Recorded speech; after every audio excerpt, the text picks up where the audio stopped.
চৰাইদেউ জিলাৰ মৰাণ গাঁৱৰ আন এটা পৰিয়ালৰ কাষলৈ আমি আহিবলৈ চেষ্টা কৰিছোঁ। বানে কি ধৰণে নষ্ট কৰিলে আৰু খেতিপথাৰ নষ্ট কৰাৰ পাছত তেওঁলোকৰ যি ভঁৰালৰ ধান এতিয়া তেওঁলোকে শুকুৱাবলৈ যত্ন কৰিছে আৰু কি পদ্ধতিত তেওঁলোকে শুকুৱাবলৈ যত্ন কৰিছে মই দেখুৱাবলৈ যত্ন কৰিছোঁ। তেওঁলোকে মাটিৰ ওপৰৰ পৰা এখন চাং তেওঁলোকে ইয়াত তৈয়াৰ কৰি লৈছে আৰু তাৰ ওপৰত তেওঁলোকে তিতি যোৱা ধান এই মুহূৰ্তত এগৰাকী বাইদেৱে শুকুৱাই থকা আমি দেখিবলৈ পাইছোঁ আৰু ভঁৰালৰ সমগ্ৰ ধান নষ্ট হৈছে বুলিও আমি জানিব পাৰিছোঁ। আমি বাইদেউগৰাকীৰ কাষলৈ যাবলৈ চেষ্টা কৰিম। ঘৰটো ইতিমধ্যে পানীত ধ্বংস হৈ গৈছে। তেওঁলোকে কোনো এপদ সামগ্ৰী ৰক্ষা কৰিব নোৱাৰিলে আমি বাইদেউৰ কাষলৈ আহিবলৈ যত্ন কৰিছোঁ আৰু তেওঁলোকৰ যি ভঁৰালৰ সকলো ধানেই নষ্ট হৈ গ'ল। বাইদেউ কিবা ৰক্ষা হ'লনে? আমাৰ একো ৰক্ষা নহ'ল। আমাৰ চব বস্তুৰ একো বস্তু নাথাকিলে। অকল ছাগলী তিনিজনী বাচিলে, সেইটোৱেই তাকো চাঙৰ একদম পোৱাল চাঙতে আৰু একো বস্তু নাথাকিলে। ধান একেবাৰে গ'লগৈ। শেষেই গজালিয়ে ওলালে, চব তিতি বুৰি একদম শেষ হৈ গ'ল আৰু একো নেবাচিলে আমাৰ কাপোৰ। পানী 8টা বাজিবল হৈছিলে সেইটো সন্ধিয়া। মানুহ কিছুমান ভাত খালে, কিছুমান নাই খোৱা, কিছুমান চব্জি বনাই কেৰাহীতে থাকিলে, খাবলৈও নাপালে, সেই তেনেকেতে গুচি গ'ল। 5 মিনিট 10 মিনিট একদম হ'লেই একদম আমি লৰালৰিকৈ আহোঁ। আমাকে ইমান আঁঠু পানী পালোৱেই আমি। ইমানেই পানী হৈ গ'ল আৰু মানুহ চকৰি আহিছোঁ, ইমানেই পানী হৈ গ'লগৈ। তাৰপিছতে আৰু গোটেই গাঁৱৰ মানুহ একদম ওলাই আহিছে আৰু কিছুমান নোৱাৰিলে, কিছুমান সোমাই থাকিলে পাকঘৰ এই ভঁৰালটোতে। আমাৰ মানুহটোতো একদম গছৰ ওপৰতে উঠি থাকিলে, নোৱাৰিলেই ওলাবলৈ। আমিহে দৌৰি গ'লোঁ, ইমানেই হৈ গ'ল।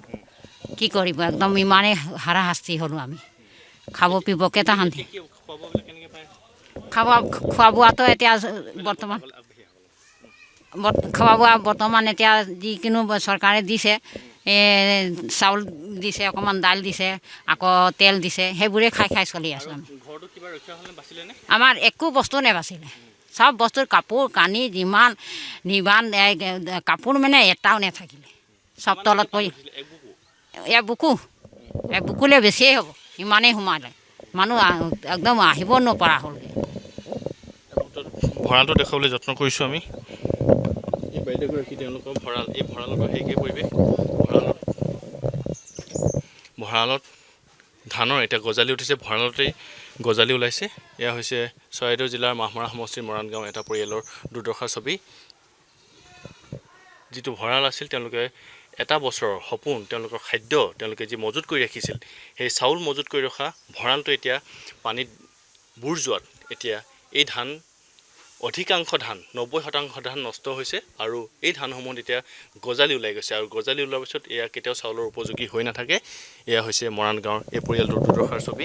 আমি ঘৰটো দেখুৱাবলৈ যত্ন কৰিছোঁ। ঘৰটো সম্পূৰ্ণ শেষ, এটা কেঁচা ঘৰ আৰু সম্পূৰ্ণৰূপে ধ্বংস হৈ যোৱা আমি দেখিবলৈ পাইছোঁ। আৰু এই অঞ্চলৰ যিসকল ৰাইজ, তেওঁলোকে ঘৰৰ সামগ্ৰীসমূহ তেওঁলোকে ৰাস্তালৈ উলিয়াই নিছে। ৰাস্তালৈ উলিয়াই নি তেওঁলোকে এতিয়া ৰ'দত শুকুৱাই থকা আমি দেখিবলৈ পাইছোঁ। ঘৰৰ গড্ৰেজ, চোফা সকলো এতিয়া ৰ'দত তেওঁলোকে শুকুৱাই আছে। সেই দৃশ্যটো আমি দেখুৱাবলৈ চেষ্টা কৰিছোঁ। কি ধৰণে ঘৰৰ ডিভান, ধান, বিচনা, আলমিৰা সকলো এতিয়া তেওঁলোকে ৰাস্তালৈ আনি শুকুৱাব লগা পৰিৱেশৰ সৃষ্টি হৈছে। আৰু এয়া হৈছে বস্তাত ধান বান্ধি থকা আমি দেখিছোঁ। এখন ঠেলাত এয়া ধান এই ধৰণে তেওঁলোকে ৰাস্তাত